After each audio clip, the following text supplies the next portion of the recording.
જય શ્રી કૃષ્ણ. જાગૃતિ રસોઈમાં તમારું સ્વાગત છે. આજે આપણે બનાવીશું આખા કેળાનું શાક. અમે 2 જણા છીએ એટલે 2 જણા પૂરતું આજ કેળાનું શાક, 2 કેળાનું શાક બનાવવાનું છે. કેળાને છાલ ઉતારી નાખું. આખા કેળાનું કરવાનું છે. મેં કટકા કેળાનું તો એકવાર મૂકેલું છે, ત્યારે આખા કેળાનું બનાવવાનું છે.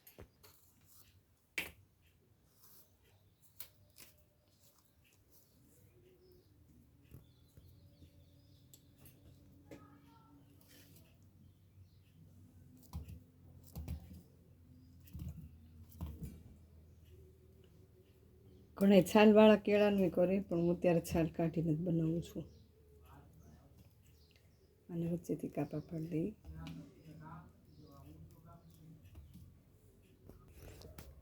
લસણ વાટેલું છે, રાઈ છે, આખા ધાણા, હિંગ અને આ મરચું, ઓલું ધાણા જીરું પાવડર છે, આખું જીરું છે, મીઠું, લીંબુનો રસ, હળદર અને આ મરચું અને આ ગોળ. અને આમે ગાંઠિયા અને તલ વાટીને લીધા છે. ઘણા લોકો સિંગય નાખે, અંદર સિંગ નાખ્યું હોય ને ઓલો ચણાનો લોટ શેકીને નાખો હોય તો નાખી. મેં અત્યારે આ ગાંઠિયા ને તલ ભેગા કરીને લીધા છે. મેં લસણિયું મરચું નાખી દઉં. 1 ચમચી હિંગ નાખું, 2 ચમચી ધાણા જીરું,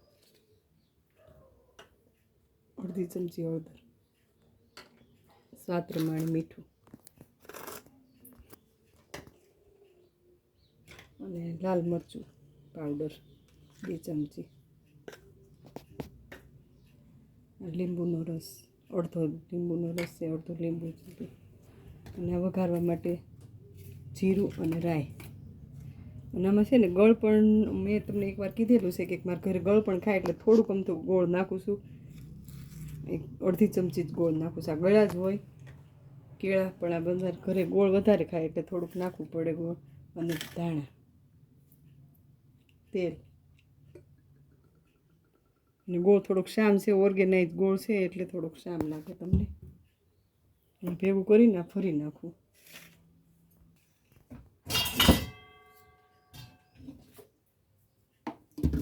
આપણે છે ને આ ભરું પહેલાં હું ગેસ ચાલુ કરી અને તેલ મૂકી દઉં વઘાર. અને કેળાનું શાક મસ્ત થોડુંક તેલવાળું જોઈએ એટલે 3-4 ચમચી જેટલું તેલ મૂકું છું.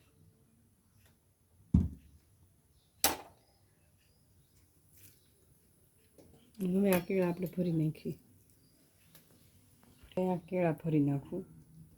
અને છાલવાળા કેળા તમે લઈ શકો, પણ હું આજે આ પાકા કેળા, એટલે છાલ વગરના કેળાનું જ કરું છું, એટલે તરત જ ચડી જશે.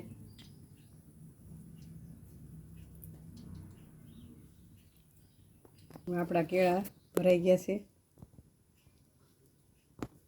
એટલો મસાલો વધ્યો છે, હું ઉપર નાખી દઈશ મસાલો. હવે આવી ગયું છે તેલ ને રાઈ ને જીરું નાખું.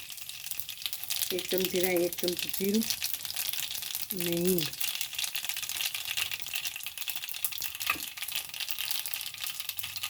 કેળા નાખી દઉં.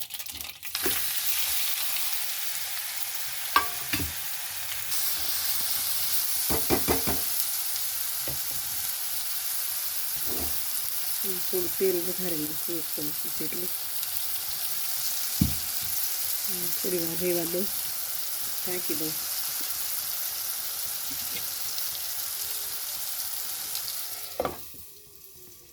સેજ પાણી નાખીશું,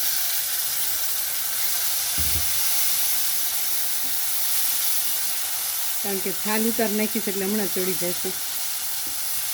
અને હું છાલવાળું જ કરું છું, પણ આ 2 વખતથી આમ કરું છું એટલે હું તમને એકવાર બતાવી દઉં. થોડાક કચરા કાચા જેવા લેવાના, બહુ પાકા નહીં. અને બહુ પાકા હોય તો વળી છાલવાળા જ રાખવા પડે.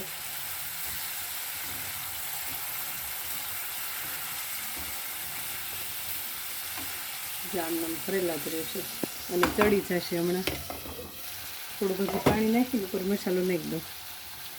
આ મસાલો નાખવો છે એટલે થોડું પાણી નાખવું પડે.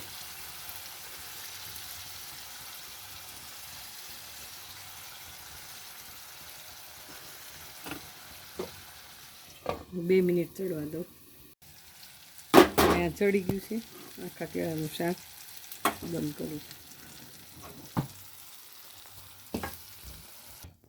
આપણું વાર તૈયાર.